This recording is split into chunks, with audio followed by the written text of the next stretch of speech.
शहर पोलीस नियंत्रण शाखेला शुक्रवारी दुपारी 4:30च्या सुमारास सिद्धेश्वर मंदिर आवारात 2 संशयित व्यक्ती व बॅग आढळल्याची माहिती मिळाल्यानंतर फौजदार चौडी पोलीस ठाणे, सुरक्षा शाखा, बॉम्ब शोधक व नाशक पथक, QRT, RCP पथक, श्वान पथकाने तातडीने तेथे धाव घेतली। पोलिसांनी सुमारे 2 तास मंदिर परिसरात सर्च ऑपरेशन राबविले। यावेळी पथकाला एका खोलीमध्ये लपलेले 2 संशयित तरुण व एक काळ्या रंगाची बॅग आढळून आली। बॉम्बशोधक, नाशक पथक, श्वान पथकाने बॅगची तपासणी केली। त्यात संशयास्पद असे काहीही आढळून आले नाही। 2 संशयित तरुणांना ताब्यात घेताना QRT पथकाने त्यांच्यावर बंदुका रोखून धरल्या। त्यानंतर ते दोघेही पोलिसांना शरण आले। त्यावेळी त्यांना चौकशीसाठी ताब्यात घेण्यात आलं।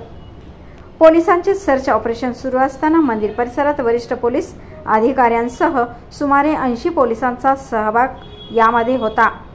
मंदिर आवारात पोलिसांची गर्दी पाहून दर्शनासाठी आलेल्या भाविकांकडून काय झाले याबाबत विचारणा करण्यात येत होती। यावेळी बघ्यांची गर्दी झाली होती, परंतु पोलिसांनी संशयितांना ताब्यात घेतल्यानंतर यात्रेच्या पार्श्वभूमीवर पोलिसांचे ही रंगीत तालीम होती असे सांगण्यात आले।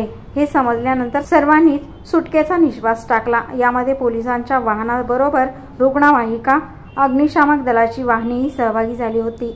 यामध्ये सहाय्यक पोलीस आयुक्त प्रताप पोमण, फौजदार चौडी पोलीस ठाण्याचे पोलीस निरीक्षक तानाजी दराडे, सदर बाजार पोलीस ठाण्याचे पोलीस निरीक्षक भालचंद्र ढवळे, सुरक्षा शाखेच्या पोलीस निरीक्षक वैष्णवी पाटील, वाहतूक शाखेचे पोलीस निरीक्षक भंडारे, सहाय्यक पोलीस निरीक्षक मुल्ला व कर्मचारी यांचा सहभाग होता। काही प्रकार होऊ नये, काही दहशतवाद्यांच्या किंवा अतिरेक्यांच्या काही घटना घडू नयेत त्या पार्श्वभूमीवर आम्ही आजचा हा डेमो आयोजित केला होता।